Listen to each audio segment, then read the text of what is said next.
Hi, and welcome to the Stress Less Summit. I'm your host, Eleni Vardaki, and I've organized this summit because it upsets me when I see girls and young women experiencing so much stress in their life when there is a better way. And so I've brought together experts from all over the world who care about this issue to share their advice and insights with you. And today I'm talking with Laura Burgess, who's here to talk to you about her top 5 tips on life and work. Laura is an American from North Carolina, currently living in Santorini in Greece. She works as a content manager for a popular website in Athens, as well as a wedding coordinator in Santorini. Laura, thank you so much for taking the time to do this interview. Hello everyone, I'm Laura. Nice to meet you.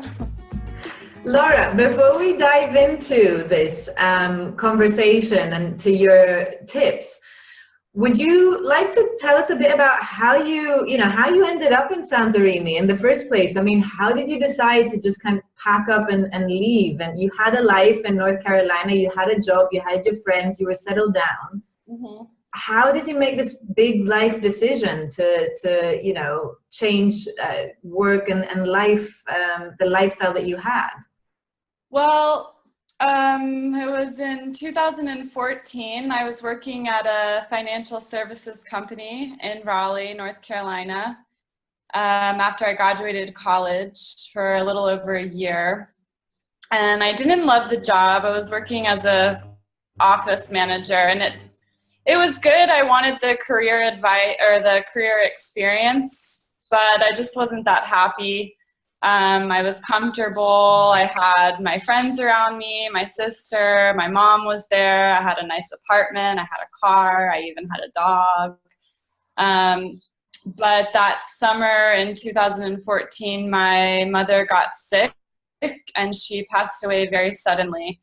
And it changed everything. I just knew that I could not go back to the life that I was living.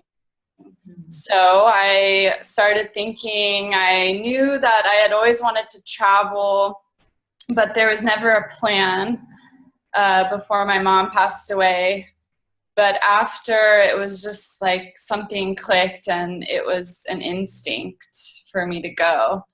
I guess you could say I had the YOLO, you only live once mentality. After that, my father passed away when I was 14 from cancer, and then my mom when I was 24 from cancer. So to see my parents taken away from me too soon, I thought about life in a whole different way.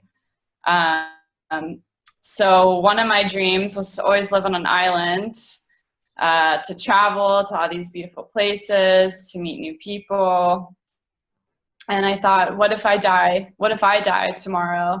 I don't want to be sitting in an office in a job that I don't like, just living this comfortable life. So it was an extremely easy decision to decide to travel. So I quit my job and I bought a one-way ticket to Europe, and here I am in Santorini. But my original plan was, when I left, was to travel in Europe for 3 months and then go to the Caribbean for 3 months. But I ended up meeting someone in Greece. So I nixed the Caribbean plan and came back to Europe and spent more time there. So here I am. I've been back to the States, but I decided to move here.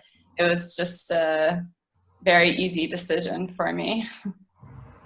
So it was almost like your whole life got overturned then when you realized that you'd lost both of your parents at such a young age, and it was no longer that, which, I think a lot of us can relate with when you first leave university, and your initial kind of concern and worry and the thing you're stressing about is, I need to get a job. I need to get a job. I need to have to settle down, to have a steady income, something you can rely on. And then you realize it's not just about the thing you can rely on. It's not just about steady income, but you need to be happy doing the work that you're doing.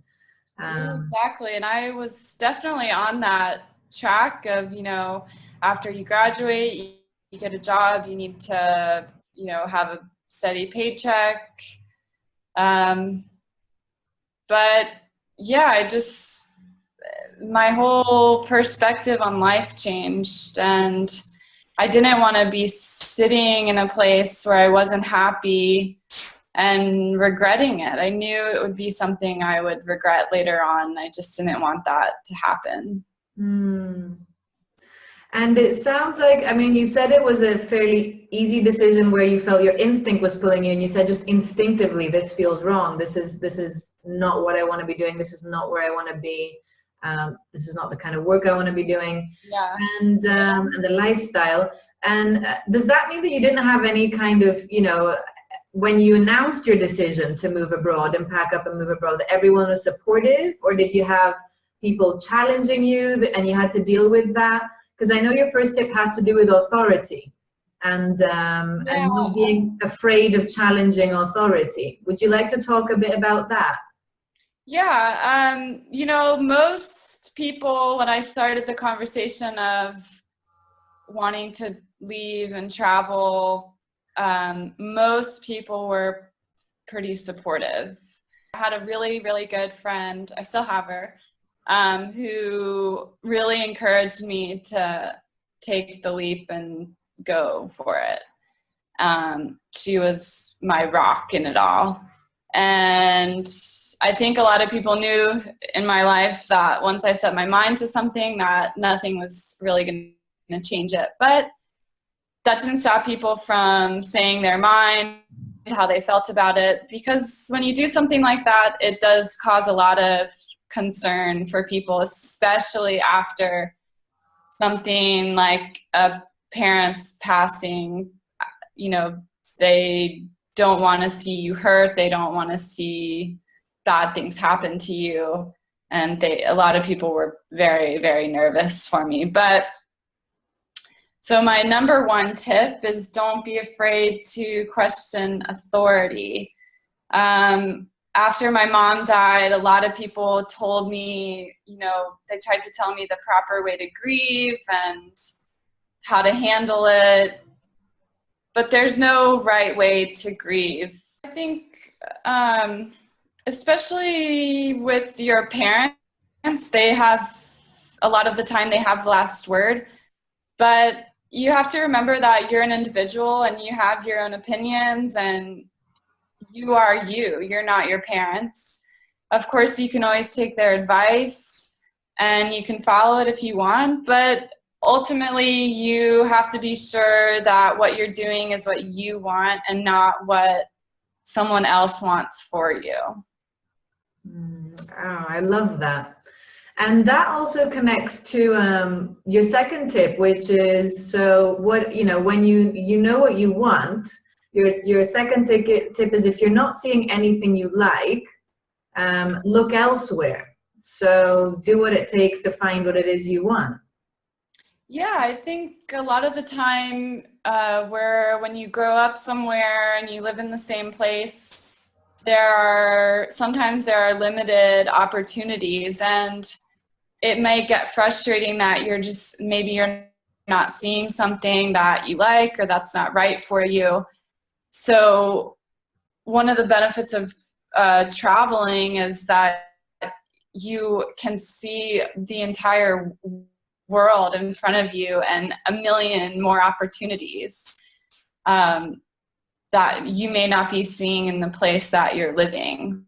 So just remember that you can expand your horizon and move to a different city, move to a different country, travel if you're not seeing something that you like, or create something. Be an entrepreneur, anything, be creative.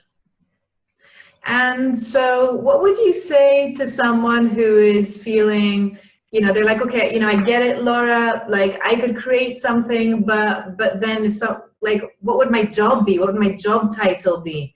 And they're worrying about kind of, how would I introduce myself? So what would you say about that? in terms of job titles and status and what society sees as work and how you introduce yourself in the work we do? I think a lot of people stress out when they're, 18, going into college and trying to figure out what they want to be, and they need a certain title like a lawyer, a doctor, a teacher. But that's not always right for everyone. And,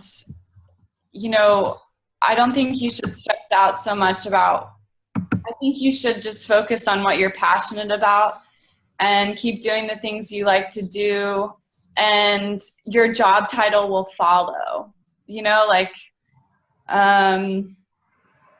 If you're an artist but you're working at a law firm as a paralegal, maybe you tell people, don't focus so much on what you tell people, I'm a paralegal. Say you're an artist, that's what you're passionate about, and hopefully that job title will follow. So that's your fourth tip then, to focus on what you're passionate about rather than the job title. Yes, definitely, because I think work is important. You have to pay your bills, you have to have an income, and you have to do it for the majority of your adult life. So it should be something you're passionate about and something that you're excited to do every day. Yeah, I like it that you say the point about how work takes up the majority of our life, because if you look at how much time we spend with loved ones and friends and family, it's nowhere near the amount of time that we spend on the work that we do. So making sure that you're doing something that you're passionate about and that you're enjoying and you're happy doing is just so important. It literally is the majority of our life. Yeah, it is. I mean, a good example is I became really interested in photography a year or two ago, and I got a camera and started playing around with it, taking lots of pictures, and I created my blog when I was writing, but now I do picture stories, and that blog has led me to a great opportunity here in Santorini. I get to, in addition to working as a wedding coordinator, I get to be a photographer for wedding proposals. So that's something that it's a good example to keep doing the things you like to do, create a portfolio, put your work out there, and hopefully someone will see your passion and, you'll get experience in that. I get it. So now that leads us into your final tip, which is, it's okay to change your mind. Because if someone here might be hearing that, they might be like, what? So you're moving from, working in corporate America and then you move to Santorini and you're working with, with the content creation for this website and now photography, you're changing your mind all the time, as if that's a problem. But really what you're saying is, well, actually that's just following your passion and following the natural flow of the things that you're interested in as you develop and you grow. Yeah, I mean, I was never that person where I knew what I wanted to be when I grew up. I never had this one thing that I wanted. So that was kind of my journey. In college, I took an anthropology class my freshman year, and I said, boom, that's what I want to study. That's what I'm going to make my major in. And then after I graduated, I was working in a financial services company because that was really the only job that I could get at the time. I needed the real job experience. And it was great. I liked it at first, and it got me really organized. It taught me how to send professional emails, all of these things that I needed to learn, it taught me. But I knew I was young. I mean, it wasn't something that I knew or that I wanted to do for the rest of my life. So I think changing your mind is definitely 100% okay. I think a lot of people put emphasis on, even if you're 30, 40 years old, you can have a different passion than when you were 18, 20, 25. Things change, your life changes. It's just follow what you're interested in and don't worry about, you know, what other people say. Oh, you're changing your career again. Well, who cares? Follow what is interesting to you and what you're passionate about.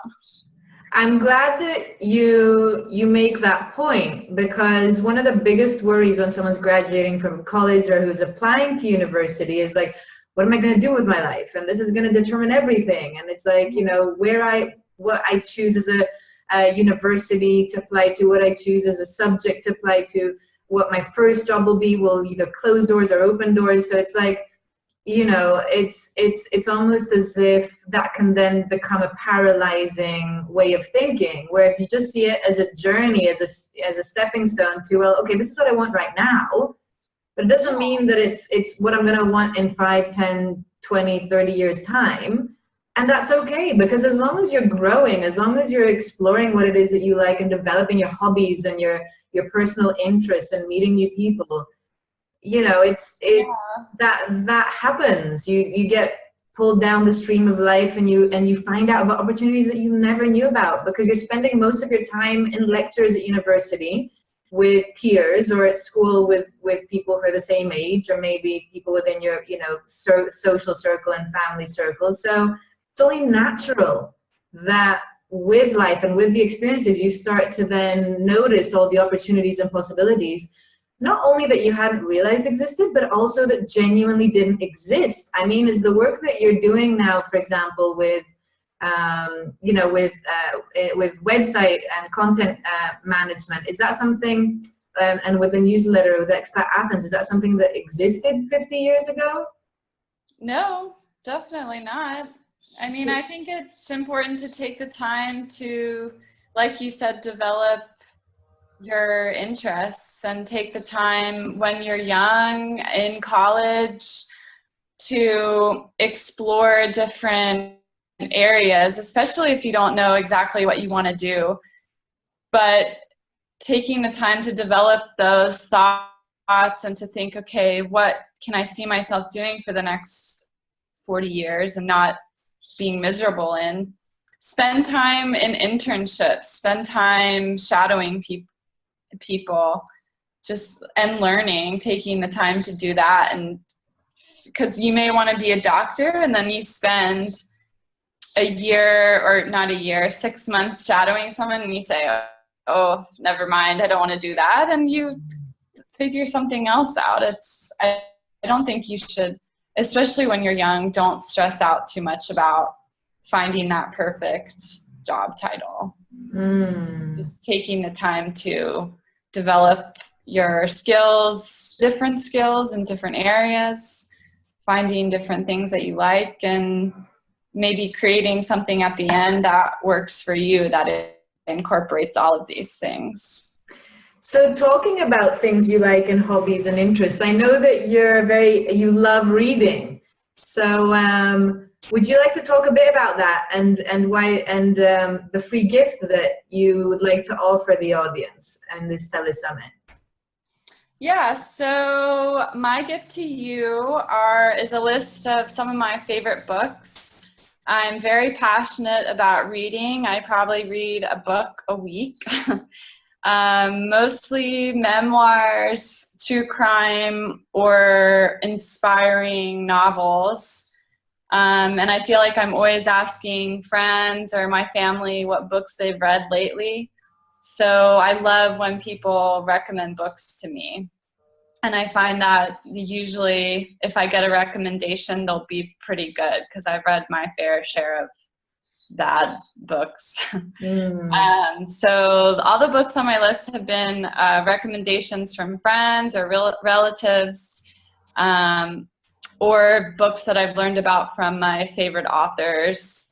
And so my gift to you are some of those books that I hope you will read and enjoy. I loved reading these books. I learned something from each, and I hope you will all too. Some are sad, some are inspiring, some are incredible true crime. So yeah. I love that, and I encourage people to also, you know, if you love reading books and it's something that helps you relax and you enjoy it and you look forward to doing it when you've got, you know, weekend evenings, summer holidays, free time, you know, to also reach out to you and talk about what the books that they've read from your recommended list and start a conversation. Because I just love, you know, talking with people about books they've read and vice versa, because then it elevates a conversation beyond just gossip of, oh, guess what so and so said, or oh, guess what, you know, was on the news. It's like, you know, it brings the conversation up to a level that's enjoyable, because it's not just focusing on doom and gloom or what the media is going on about, kind of the quick flashy headlines, but often quite deep, meaningful questions to do with life and fun, and just going into different worlds. Yeah. So yeah, I would love for everyone to talk to me, contact me with their favorite books, and we can share, keep exchanging book titles and talking about it afterwards. So for those of you then who'd like to connect with Laura and enjoy this free gift, go ahead and click on the link below. And I'd like to thank Laura for your time and sharing, you know, so much of your story and what you've been through and the insights that you've gained and the things you've learned from all these challenges that you've been through and life changes that you've made. And I'd like to thank the audience as well for tuning in to watch this interview, this conversation, and good on you to learn what it is you can do to help improve your life and take it up to the next level.